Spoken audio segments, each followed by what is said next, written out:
The first generation of Cold War strike capability emerged not from dedicated designs, but from jet fighters pressed into the ground attack role, carrying forward doctrine established by piston-engined fighter bombers of the Second World War. The Republic F-84F Thunderstreak became the workhorse of early NATO tactical air power, equipping Allied air forces across Western Europe with a rugged, swept-wing platform capable of delivering both conventional and nuclear ordnance. In British service and across a wide export network, the Hawker Hunter proved one of the most versatile fighters of its era, serving extensively as a ground attack platform in conflicts from the Middle East to South Asia. On the continent, the Fiat G.91 answered NATO's NBMR, one requirement for a light tactical strike fighter capable of operating from austere forward airfields, offering a compact and affordable solution tailored to European conditions. France pursued its own path with the Dassault Mystère IV, a transonic fighter bomber that saw combat during the Suez Crisis and established Dassault as a major force in tactical jet design. Together, these aircraft defined the transitional period between the piston age and the supersonic era, laying the operational groundwork for everything that followed.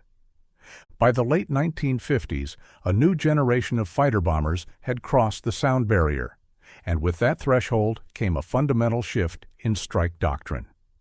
The North American F-100 Super Sabre entered service as the first operational supersonic fighter bomber, carrying the tactical nuclear mission for USAF units in Europe and later flying extensive ground attack sorties in Vietnam. The Republic F-105 Thunderchief took the concept further, designed from the outset around an internal bomb bay intended for nuclear weapons delivery, though it would ultimately shoulder the heaviest conventional bombing burden of the Rolling Thunder campaign. In France, the Dassault Super Mystère became the first European production aircraft to achieve supersonic speed in level flight, serving as a fighter bomber with the Armée de l'Air and the Israeli Air Force. The Soviet Union fielded its own answer in the Sukhoi Su-7 Fighter A, a heavily built swept-wing fighter bomber that prioritized speed and structural strength over range and payload flexibility. At sea, the Dassault Étendard 4M provided the French Navy with a carrier-based supersonic strike capability, operating from the decks of the Clemenceau-class carriers. These aircraft collectively established that supersonic performance and credible strike capacity could coexist in a single airframe.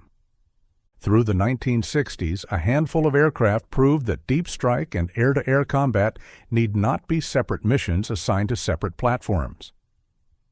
The McDonnell Douglas F-4 Phantom II became the defining expression of this principle. Operated by all three American services and over a dozen export customers, it carried an enormous weapons load across both strike and fighter missions, establishing the multi-role paradigm as doctrinal fact rather than theoretical aspiration. The Dassault Mirage III achieved a comparable reach through sheer proliferation, serving as a supersonic Delta fighter bomber with air forces on every inhabited continent. Its combination of speed, simplicity, and adaptability made it one of the most widely exported combat aircraft of the Cold War. Beyond the major Western programs, India's HAL-HF-24 Marut represented an ambitious effort to produce an indigenous supersonic strike fighter, though its impact remained limited by a constrained production run and single-nation service. In China, the Nanchang Q-5 Fantan took a different approach, redesigning the MiG-19 interceptor airframe into a dedicated ground attack platform with an internal weapons bay, entering service as a strike fighter derived from an air defense lineage rather than designed independently for the role. The era these aircraft defined marked the point at which the strike fighter became a permanent fixture of air power planning.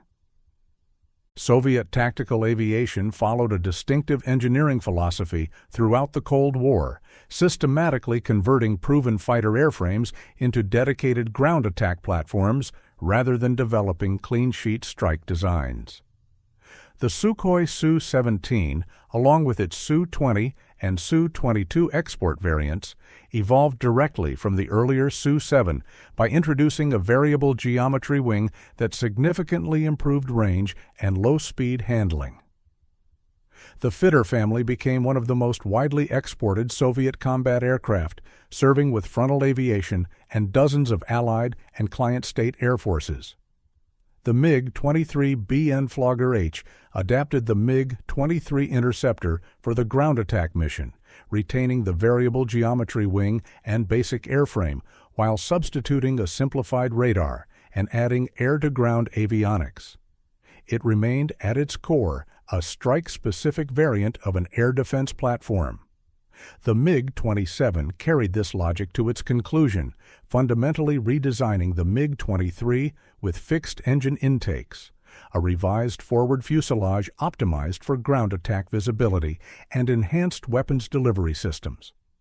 Where the MiG-23BN was an adaptation, the MiG-27 was a purposeful reconstruction.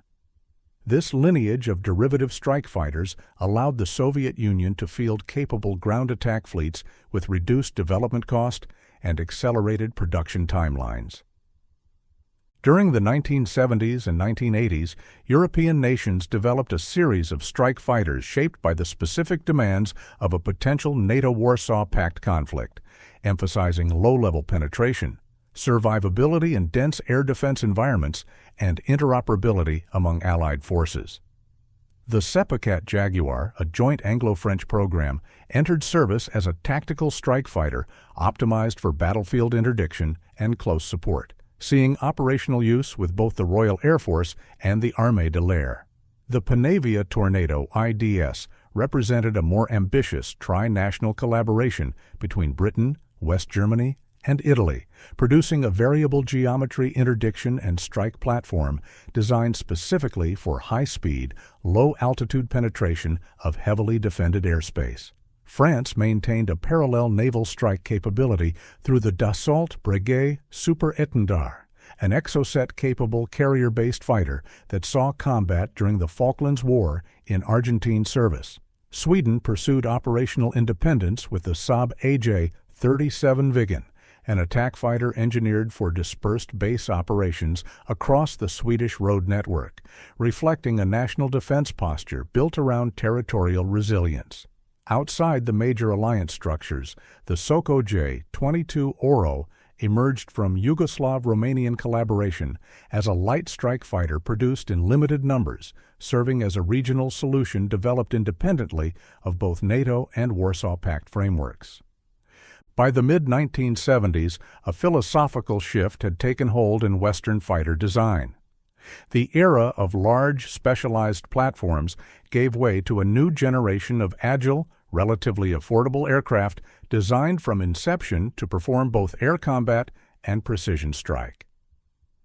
The General Dynamics F-16 Fighting Falcon epitomized this approach, entering service as a lightweight air combat fighter that rapidly accumulated extensive strike tasking across NATO air forces, becoming one of the most produced jet fighters in history. The McDonnell Douglas F/A-18 Hornet made the dual mission explicit in its very designation, serving as a carrier-based strike fighter that could switch between air-to-air and air-to-ground roles within a single sortie. In France, the Dassault Mirage F1 moved away from the delta-wing configuration of its predecessors, offering a conventional swept-wing multi-role fighter that built a substantial export record in the strike role across the Middle East and Africa. Israel's IA-IK-FIR, a derivative of the Mirage airframe fitted with a General Electric engine and domestically developed avionics, found its principal market as an export-oriented strike configuration rather than a front-line Israeli combat type. Japan developed its own solution in the Mitsubishi F-1, an indigenous anti-ship strike fighter designed around the maritime defense of the Japanese archipelago. Collectively, these aircraft redefined the strike fighter as a flexible, multi-role commodity rather than a specialized instrument. The final years of the Cold War produced a generation of strike fighters shaped by advances in precision-guided munitions, all-weather navigation, and terrain-following systems. The McDonnell Douglas F-15E Strike Eagle adapted the proven F-15 air superiority airframe into a dedicated long-range interdiction platform, pairing the original aircraft's powerful radar and performance with conformal fuel tanks and a rear-seat weapons systems officer station optimized for the strike mission. In France, Dassault developed the Mirage 2000N and Mirage 2000D as strike-specific variants of the Mirage 2000, a fighter originally designed for the air defense role. The 2000N carried the ASMP nuclear standoff missile, while the 2000D provided a conventional precision strike capability, together representing a focused adaptation of an interceptor airframe rather than a clean-sheet strike design. At the lighter end of the spectrum, the AMX International AMX emerged from Italian-Brazilian collaboration as a purpose-built light strike fighter designed for battlefield interdiction, offering a modest but effective platform tailored to the tactical support role. These late Cold War platforms pointed clearly toward the future of air warfare, in which precision and systems integration would matter as much as raw performance.